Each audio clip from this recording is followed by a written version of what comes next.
Notre meilleur ami cinématographique, c'est Phil Lemieux qui est en studio avec nous autres. Salut Phil! Salut gang! Salut. Toujours un plaisir de te recevoir. Puis là, t'es là pour une raison que, mon Dieu, qui passera pas inaperçue parce que le film Avatar prend l'affiche ce jeudi 15 décembre. Un film tellement attendu. Et là, Phil, c'est gros. Le premier film de la série est sorti en 2009. Pourquoi on a attendu si longtemps avant de sortir la suite? Ouais, t'as raison, ça fait longtemps, mais en fait, il était prévu pour 2014 à l'origine. Mais James Cameron, le réalisateur, on le sait, a pris 3 décisions. La première, c'est que je pense qu'il a eu beaucoup de plaisir à faire le premier film, puis son succès phénoménal a fait en sorte qu'il a décidé non pas de tourner une suite, mais bien 4 suites. Donc, il y aura 5 films, ultimement, là, si tout va bien, pour Avatar. La décision numéro 2, parce que le deuxième, celui qui sort cette semaine, on le sait que ça s'appelle La Voix de l'eau. Et donc, il y a beaucoup de scènes où les personnages principaux se retrouvent sous l'eau et il fallait développer des nouvelles technologies pour la capture de performance sous-marine. Oh, OK. Imagine-toi donc pour les acteurs. Fait qu'on innovait tout en faisant le film. Oui, c'est ça. Et la décision a été prise, étant donné que ça coûte très très cher, ces films-là, de tourner le volet 2 et le volet 3 simultanément pour un budget total de 400 millions de dollars. Donc, c'est un grand investissement. Et si ceux-là fonctionnent, on aura le droit ultimement au volet 4 et 5 qui sont déjà prévus. C'est-tu moi ou, tu sais, M. Cameron, on dirait qu'il n'y a pas de fond à sa poche? Ouais, ben écoute, ces films génèrent quand même de bons revenus. OK, mais ouais, c'est vrai. Il réinvestit ça. Tu sais, Terminator 2 en 1991 avait coûté 100 millions de dollars. C'était quelque chose. En 91, oui. Titanic, on le sait, c'est un des films les plus dispendieux de l'histoire avec 200 millions de budget, mais soulignons qu'il a généré des revenus de 2 milliards de dollars. Donc, c'est un bon investissement quand même. Et le premier Avatar avait coûté 237 millions de dollars, mais avait généré près de 3 milliards de dollars de bénéfices.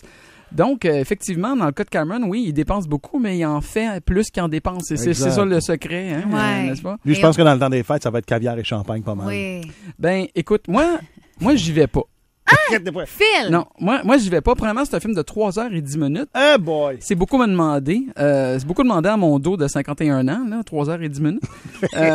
Puis le premier film, là, je vois ton visage, Jess, t'as de l'air... Non, mais prof de cinéma, notre cinématologue, je sais pas si ça se dit. Mais bref, c'est comme toi et tu iras pas voir le film le plus attendu de Mais je te l'histoire. comprends. Écoute, le premier film, oui, était spectaculaire. Les effets étaient novateurs. J'ai trouvé les bonhommes bleus bien impressionnants, mais le scénario est tellement cliché que finalement, tu sais, non, j'ai pas vraiment un grand intérêt pour le voir.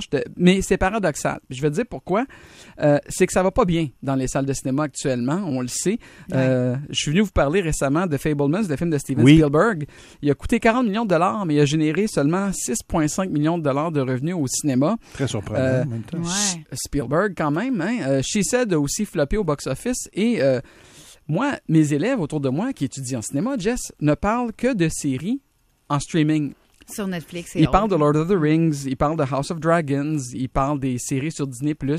Là, récemment, il y a Wednesday, là, dont Tim Burton... oui, mercredi, La pandémie a vraiment fait un penchant vers ces séries-là et ces autres plateformes-là. Fait que je pense qu'Avatar va être important à ce niveau-là parce que il faut que le film fonctionne bien et ramène les gens dans la salle de cinéma. C'est juste que ça sera pas moi. Là, mais on va y aller à ta place. C'est quoi? Ben, Phil, je te suis. On s'organisera une petite bière à la cage parce que je te suis moi non plus. Avatar, je suis pas plus ou moins. Non, mais tout ce qui est fantastique, j'ai beaucoup de difficultés avec ça. Moi, je suis très un gars de trailer, un gars d'histoire. Il faut que ça aille plus loin que des bonhommes bleus. Moi, je vais y aller. Ben, peut-être pas là, peut-être pas quand ça sort parce que je déteste les foules. Moi, tu vois, c'est une autre affaire. Fait que je vais peut-être aller le voir dans une couple de semaines. Je sais que c'est pas ça qui est important.